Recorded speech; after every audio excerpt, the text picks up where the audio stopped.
My parents warned me not to look out the window at night. I just discovered the horrifying reason why.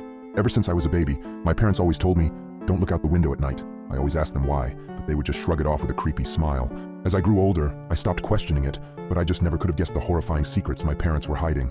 Everyone in my town also followed this weird tradition, so I thought it was normal. That was until I went to college and noticed that none of the other kids were like this. So during Christmas, when I went to my parents' house, I remember them telling me not to look out the window.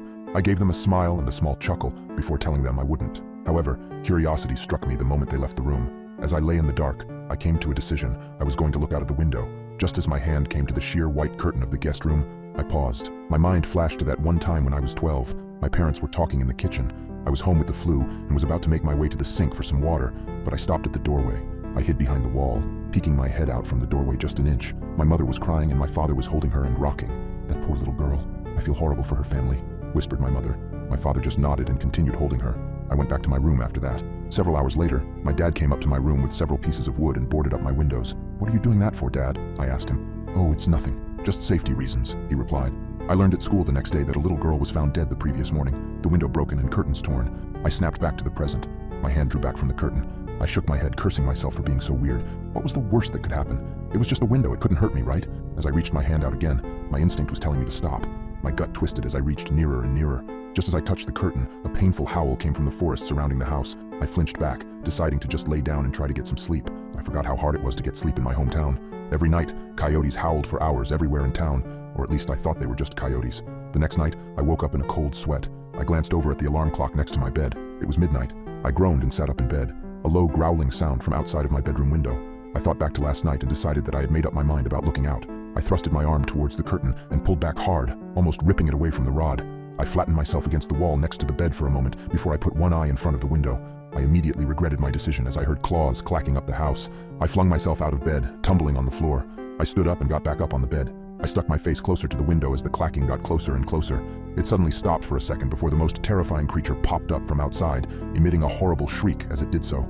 I can never forget its face, the way the hollow eyes oozed some kind of black substance, like tar, and the way its lips were pulled back into a gruesome grin, the teeth blood-stained and razor-sharp. It looked like it had 4 limbs, its front 2 slamming on the glass and pounding. As I was frozen in front of the window in terror, my parents burst into the room. My father held a shotgun. He marched up to my bed and yanked me away from the window. He pointed his shotgun at the creature, shooting a bullet at it. The thing scrambled away, leaving the window almost completely shattered. Damn it, son, it was a simple task. Just don't look out the window. How hard is that? My dad shouted at me.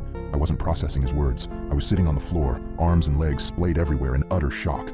What the hell had I just seen? My mother ran to the bedroom door. She had tears in her eyes. Is everyone all right? She asked. Yeah, we're fine. We still gotta get that creepy effing monster, though.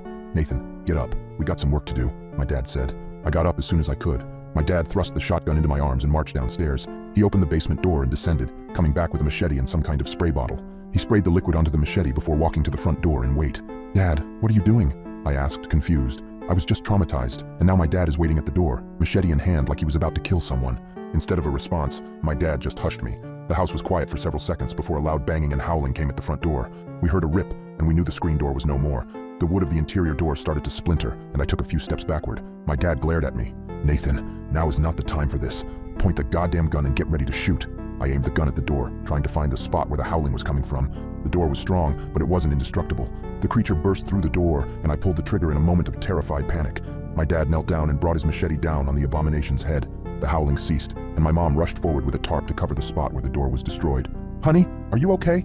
My mom asked for the second time that night. She came up to me and kissed my cheeks, as if to make sure I was still there. She went over to my dad and did the same. We're okay, both of you, get in the basement. I gotta clean this up. I asked, basement? Why the basement? Everything was going by at the speed of light, and I couldn't help but question everything that was happening at the moment. Let's just get in the basement. Your father needs to clean up, my mom said, grabbing my arm and pulling me to the basement. We sat on the couch down there for what seemed like hours before my dad came in and put the machete up. He sat on the chair in front of us with an exhausted sigh.